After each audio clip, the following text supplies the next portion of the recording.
Pour obtenir du respect, on peut procéder par différentes manières. Il y a une autorité naturelle qui s'impose et qui va, on va dire, obliger les autres à vous respecter. Et des fois, la gentillesse, elle suffit à te faire respecter. Ça, c'est Ma vie d'ado. Le podcast du magazine Okapi. Ma vie d'ado. Saison 9. Qu'est-ce qui te fait dire qu'on te respecte ou pas? Et comment tu fais pour obtenir le respect des autres? Je pense que je recommanderais d'être lui-même et tout, de pas changer pour le regard des autres. Et après, de répondre en fait aux gens qui sont irrespectueux, de leur envoyer un clash comme ça en quelque sorte. Et peut-être que ça peut clouer le bec de certains. Moi, vu que je suis une personne assez froide et véridique qui laisse pas trop de place à ses émotions, je me fais naturellement respecter. Enfin, faut quand même s'imposer parce que si dès le début on te donne un ordre et que tu le fais, ils vont croire que t'es un chien. Pour se faire respecter, il faut un peu montrer les dents, donc pas se laisser faire. Moi, on me respecte parce que j'ai beaucoup de grands frères et du coup, ils ont peur de mes grands frères parce que j'en ai 4. Quand tu dois le respect à quelqu'un, c'est qu'il est imposant, que tu lui donnes quelque chose ou que il est plus grand que toi. Et faut pas dire n'importe quoi. Il y a 2 types de personnes pour moi.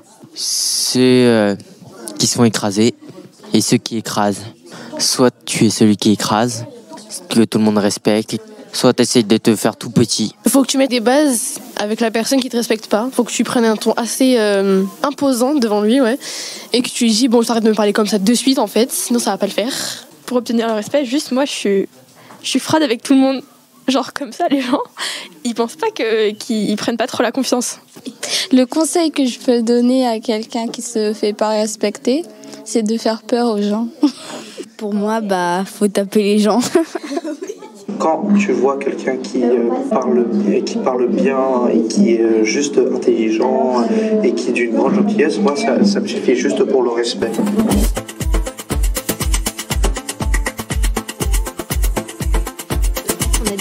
Déjà manquer de respect, mais c'est normal quoi.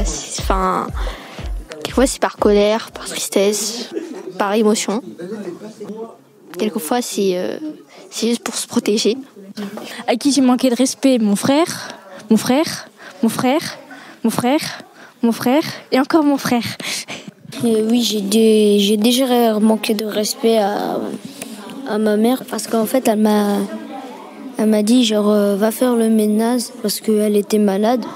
J'avais fait le ménage mais j'avais pas tout complètement fini. Du coup pour moi ça c'est manquer de respect parce que j'ai pas fait tout ce qu'elle m'a dit. À ma mère et j'ai vraiment pleuré parce que je me suis dit attends, elle le mérite pas, elle est trop gentille. Le soir que je me dis j'ai pas arrêté de lui parler mal, j'avais un sale caractère, je viens le soir, je la réveille des fois tellement que je suis dégoûtée parce que sinon je dors pas la nuit.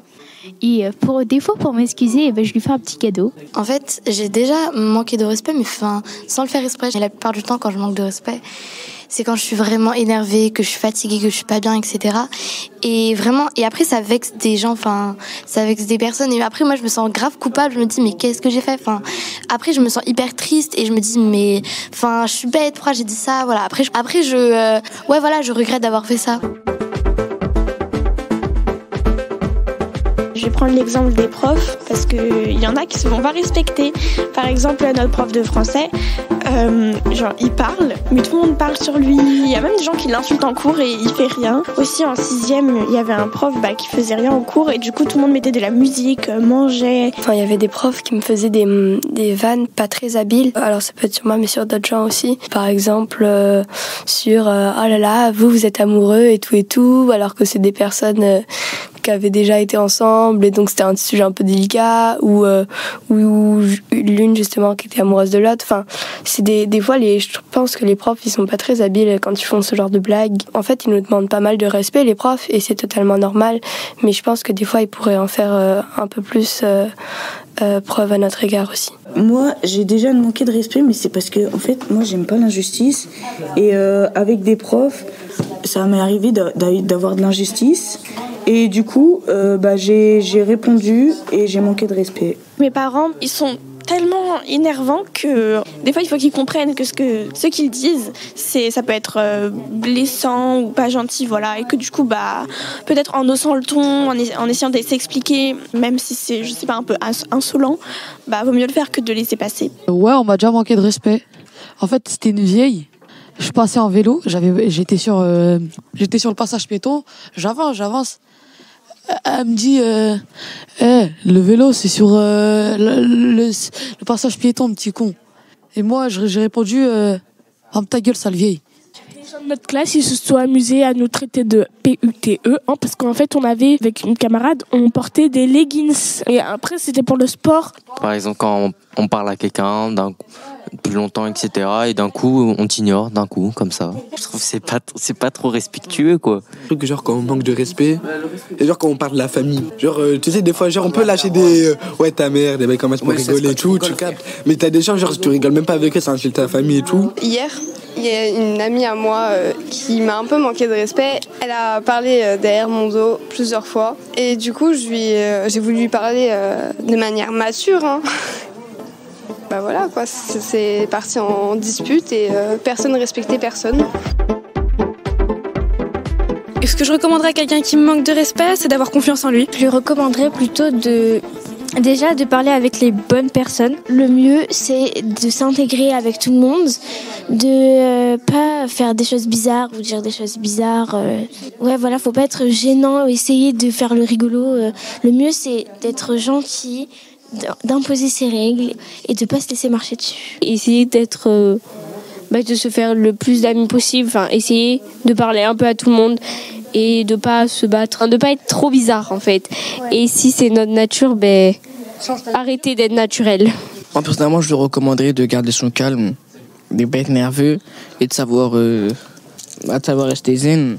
Tu lui parles bien, même si tu la connais pas. Tu vas le dire à la CPE. Moi, ça m'est déjà arrivé avec une camarade. Nous, on est parti voir une assistante sociale, je sais pas quoi, de vie.